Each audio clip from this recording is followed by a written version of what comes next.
The splintered wood of the barn door groaned under her weight as she sagged against it, one hand clutching a blood-soaked tear in her dress, the other gripping the leather handle of a heavy satchel. He stood in the amber light of a single lantern, a silhouette of lean muscle and wary stillness, the rifle in his hands held with the casual familiarity of a third limb. Dust motes danced in the light between them, each a silent witness to her desperation. Her breath came in ragged bursts, tearing at the heavy silence of his isolated world. His face, carved by years of prairie wind and disappointment, was unreadable, his eyes shadowed by the brim of a worn hat. He hadn't spoken a word since she'd stumbled out of the darkness and into his life, a ghost chased by demons he wanted no part of. She had to make him understand. She had to make him care. Her voice, when it came, was a raw whisper, scraped from the bottom of her soul. "Please," she rasped, "you have to help me." He remained silent, a statue of stone and suspicion. Panic clawed at her throat. She pushed herself upright, ignoring the searing pain in her side. She was a tall woman, broad-shouldered and built for work, not for running, and she used every inch of her height to project a strength she did not feel. "I need a husband," she stated, the words sounding insane even to her own ears. Right now his expression didn't flicker. She took a staggering step forward, the floorboards crying out beneath her boots. Her gaze locked with his, and she offered him the only currency she had left, a shocking, desperate bargain. A smirk, broken and brittle, touched her lips. "Take me as yours," she said, her voice dropping to a conspiratorial hush that was both a plea and a challenge. "And I'll call you Daddy." His name was Caleb, and the land around him was a monument to his solitude. He'd buried his wife and daughter on the small rise overlooking the creek 5 years ago, and with them, he'd buried his heart. He didn't want a new wife, especially not one who appeared out of the night like a storm-tossed wreckage, bleeding and talking madness. The rifle felt cold and solid in his hands, a comfort against the chaos she brought into his barn. He finally spoke, his voice dry as summer dust. "Get off my land," but there was a tremor in her eyes, a terror so profound it went beyond mere fear of him. She shook her head, a small, desperate motion. "I can't," she breathed. "He'll find me." Her name, she said, was Lena. Her husband was dead, murdered just 2 days prior. The man responsible was Silas Thorne, a name that landed in the quiet barn like a rattlesnake. Caleb's body tensed with recognition. Thorne owned the valley, the water, the bank, and from the looks of it, the law. He was a cancer on the territory, one Caleb had learned long ago was best left undisturbed. "What does Thorne want with you?" he asked, his voice low and dangerous. Lena's gaze dropped to the satchel clutched in her white-knuckled fist. "This," she said simply. "It was my husband's. It holds the truth about Thorne. Everything he's done. I won't let him have it." She looked up, her eyes pleading. "He's hunting a lone widow. It's easy sport. But a married woman. That's different. That's property. It complicates things. It buys me time." Caleb stared at her, the sheer audacity of her plan warring with the instinctual caution that had kept him alive. It was a fool's gambit, a paper shield against a forest fire. And yet, the name Thorne echoed with the ghosts of his own past, a debt of pain that had never been settled. He wanted to say no. The word was on his tongue, a fortress wall he was ready to raise against her. His life was quiet, predictable, and safe in its crushing loneliness. Inviting her in was inviting Thorne's wrath, a force that had broken far stronger men than him. He lowered the rifle, but his posture remained rigid. "I'm not your man," he said, the words flat and final. "Find another." Lena's face crumpled, the last of her fight seeming to drain away. "There is no other," she whispered, her voice thick with defeat. "Your ranch is the last place for 50 miles." Not under Thorne's thumb. Just as she spoke, a sound cut through the night, the distant but distinct rhythm of approaching horses, too many for a casual rider. Panic, cold and sharp, flashed in Lena's eyes. Caleb heard it too. His head snapped toward the sound, every nerve ending screaming a warning. These weren't neighbors. Not at this hour. He grabbed Lena's arm, his touch rough with urgency, and shoved her toward the dark corner behind a stack of hay bales. "Not a sound," he hissed, his own heart suddenly pounding against his ribs. He doused the lantern, plunging the barn into near-total darkness, and moved to a crack in the wall.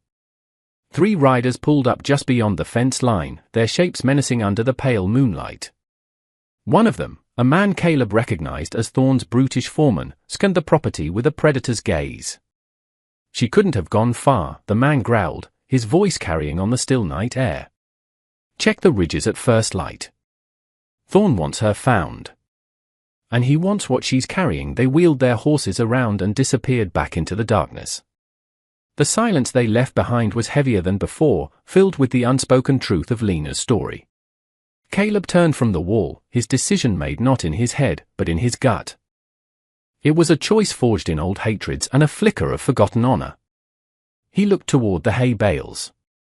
"The preacher is a day's ride from here," he said into the darkness. "We leave at dawn."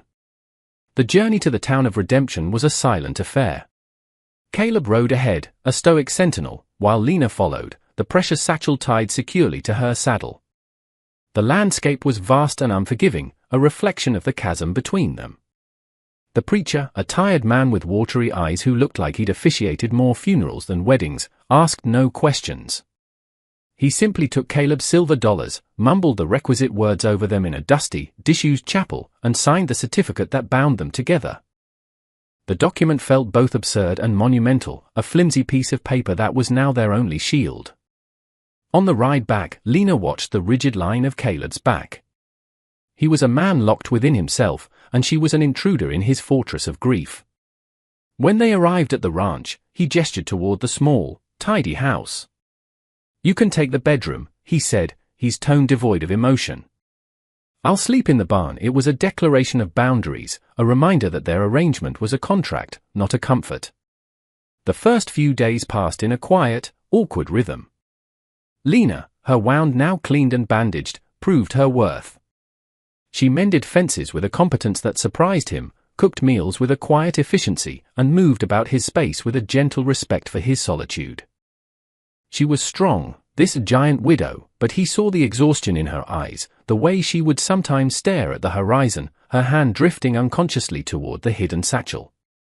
One evening, he found her by the creek, washing clothes. She looked up as he approached, her expression wary. He didn't speak, simply handed her a small, carved bird, its wooden form worn smooth with time. "It was my daughter's," he said, his voice thick. It was the first crack in his armor, a tiny offering of his own broken past. Lena took it, her fingers tracing its delicate shape. "Thank you," she whispered. It was a beginning. The illusion of peace was shattered a week later. Sheriff Brody, a man whose spine was made of jelly and whose loyalty was paid for by Silas Thorne, rode up to the ranch. He tipped his hat to Lena, his eyes lingering with a thinly veiled curiosity, before turning his attention to Caleb. "Caleb," he said, affecting a friendly tone. "Just wanted to let you know, the co-op ain't buying from you this season." "Seems there was a clerical error with your account." Caleb's jaw tightened. There was no error. It was Thorne, tightening the noose. "And the feed store in town," Brody continued, avoiding Caleb's gaze, "they seem to have misplaced your credit line." Tough break. He was delivering a threat wrapped in condolences. This was how Thorne operated, not with bullets at first, but with strangulation. He would isolate them, starve them out, make their alliance so costly that Caleb would throw Lena to the wolves to save himself. After Brody left, a heavy silence fell between them. Caleb stared out at his cattle, his entire livelihood now worthless. He could feel Lena's eyes on him, waiting for him to break, to tell her the deal was off. Instead, he turned and walked to the smokehouse. He began sharpening his knives. "We'll butcher a steer," he said, his voice a low growl of defiance. "And you'll find a way to preserve the meat. We'll live off the land." "He wants to starve us?" "We won't starve." For the first time, Lena saw a fire in him that matched her own. She nodded, a sense of shared purpose blooming in the barren soil of their arrangement. "There's an old trade route north of here," she said, her mind already working. "Goes to the mining camps. They'll pay in gold for fresh meat. It's a long haul, but we can do it." Together the word hung in the air between them, no longer just a legal term, but a promise. That night, a storm rolled in, the wind howling around the small house like a hungry wolf. The weather mirrored the turmoil inside Caleb. He was risking everything for a woman he barely knew, for a fight he hadn't chosen. He needed to understand. He found her in the main room, sitting by the cold hearth, the leather satchel on her lap. Her silhouette was framed by a flash of lightning, making her seem both powerful and terribly vulnerable.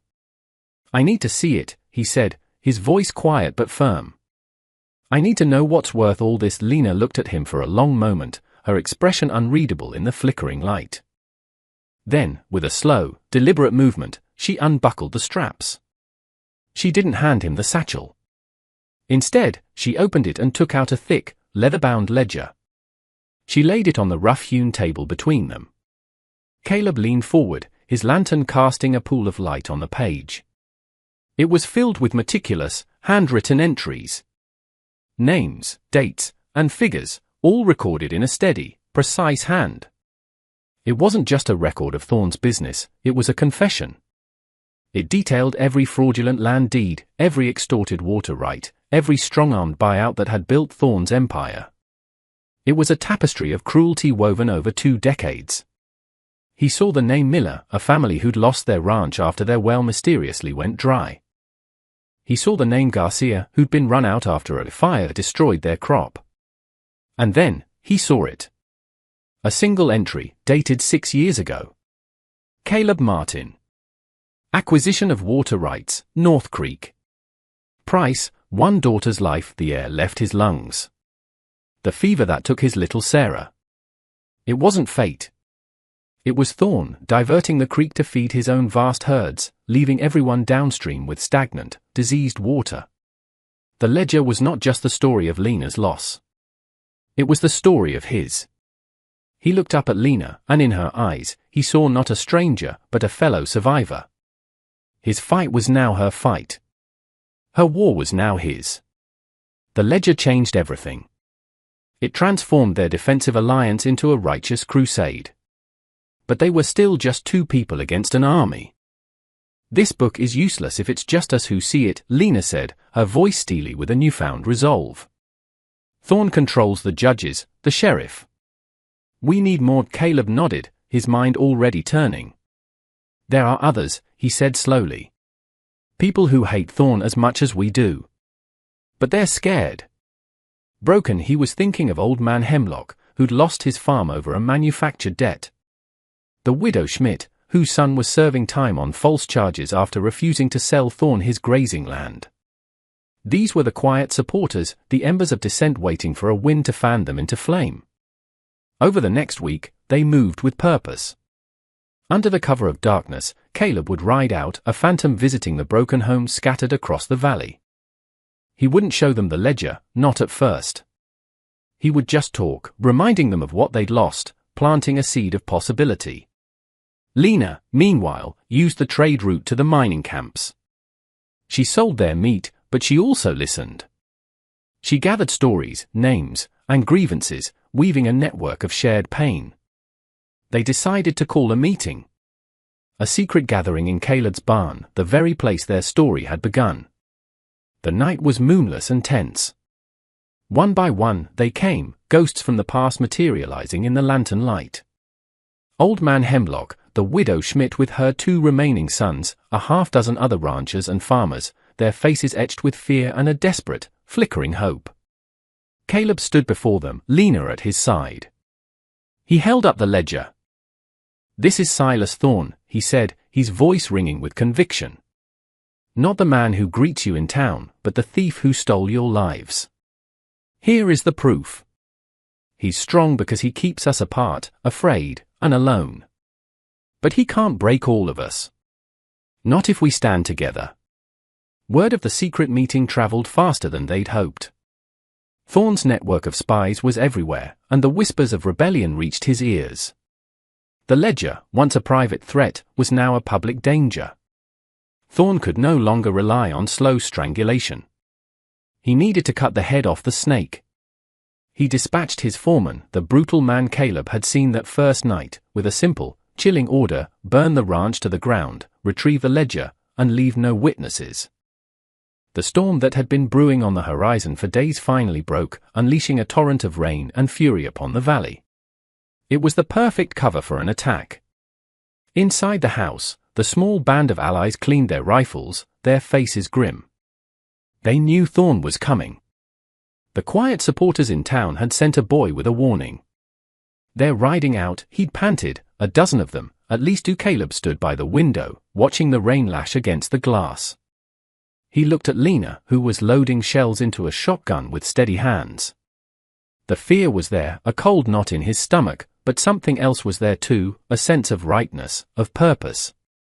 He had spent years hiding from the world, and now he was at the center of it, defending not just his land, but his future. He walked over to her and placed his hand over hers, stilling her movements. Their eyes met. In that moment, all the unspoken words, the shared struggles, the slowly growing affection, coalesced into a single, powerful truth. He was no longer just her protector, she was no longer just his fugitive. They were partners. "Whatever happens," he said, his voice low and certain. "We face it together." She turned her hand over, lacing her fingers with his. "Together," she affirmed. The sound of hoofbeats, muffled by the driving rain, grew closer. The final battle was about to begin. The first shot shattered the night, splintering the wood of the window frame next to Caleb's head. The siege had begun. Thorn's men, cloaked in oilskins and darkness, advanced on the house from all sides. Inside, Caleb, Lena, and their 5 allies returned fire, turning the small farmhouse into a fortress. The air grew thick with gunpowder smoke and the deafening roar of gunfire. For an hour, the battle raged, a chaotic symphony of violence and desperation. The widow Schmidt's sons fought with the fury of men defending their last chance at justice, while old man Hemlock, his hands trembling but his aim true, fired with the cold precision of a man with nothing left to lose. Lena fought alongside them, a pillar of strength, moving from window to window, her shotgun barking defiance into the storm. Then, during a lull in the fighting, a new figure appeared on horseback, silhouetted against the lightning-streaked sky. It was Silas Thorn himself, flanked by his foreman. He had come to oversee the final victory. "Caleb Martin." Thorn's voice boomed, cutting through the wind and rain. "It's over. Give me the book and the woman, and I'll let your friends walk away." Caleb looked at Lena. He saw no fear in her eyes, only resolve. "Never," Caleb yelled back. Thorn laughed, a cruel, arrogant sound. "Then you all die." Just as he gave the order to his men to charge, another group of riders appeared, emerging from the woods behind Thorn. It was Sheriff Brody, and with him were a dozen deputized townsmen, the quiet supporters, no longer silent. Brody had finally been pushed too far, his dormant conscience awakened by the community's unified stand. "Silas Thorn," Brody shouted, his voice shaky but clear. "You're under arrest for conspiracy and murder." Thorn stared, his face a mask of disbelief as his power evaporated before his eyes. His foreman made a move for his gun, but old man Hemlock's rifle cracked, and the man fell from his horse. Thorn was surrounded, his reign of terror finished not by a single hero, but by the collective will of the people he had wronged. In the aftermath, the storm passed, leaving the world washed clean. The rising sun broke through the clouds, casting a golden light over the valley. The ledger, its pages holding the weight of so many lives, was handed over to federal marshals who arrived with Sheriff Brody, its truth now irrefutable. Thorn's empire crumbled like a house of cards, his assets seized, his network of corrupt officials exposed. Justice, slow and hard won, had finally come to the territory. Caleb and Lena stood on the porch of the bullet-scarred farmhouse, looking out over the land. The air smelled of wet earth and new beginnings. The other ranchers had returned to their homes, no longer broken victims but architects of their own future. Caleb's ranch was damaged, but it was still standing. It felt different now, not a refuge for his grief, but a foundation for something new. He turned to Lena, really seeing her in the clear morning light. The desperate, hunted woman who had stumbled into his barn was gone. In her place stood a leader, a partner, a woman of incredible strength and grace. The smirk she had worn that first night, a brittle mask for her fear, was replaced by a genuine, gentle smile. "Our contract is fulfilled," she said softly, though there was no intention of leaving in her voice. "Thorn is gone. I'm free." Caleb reached out and took her hand, his calloused fingers wrapping around hers. The paper shield of their marriage had been forged into something real and unbreakable in the fires of their struggle. "This was never about a contract," he said, his voice filled with an emotion he thought he'd buried forever. "This is your home now, Lena. If you'll have it." She leaned her head against his shoulder, her height a perfect match for his. "I'll have it," she whispered. Together, they watched the sun climb higher, illuminating a future they would build, not as a fugitive and a protector, but as husband and wife. Thank you so much for watching. We pour our hearts into these stories, and it means the world to us that you took the time to listen. If you enjoyed this journey, please consider hitting that like button and subscribing to the channel for more tales of drama, romance, and resilience. We love hearing from our viewers, so let us know where you're watching from in the comments below. Your support helps us keep creating the content you love. Until next time, take care.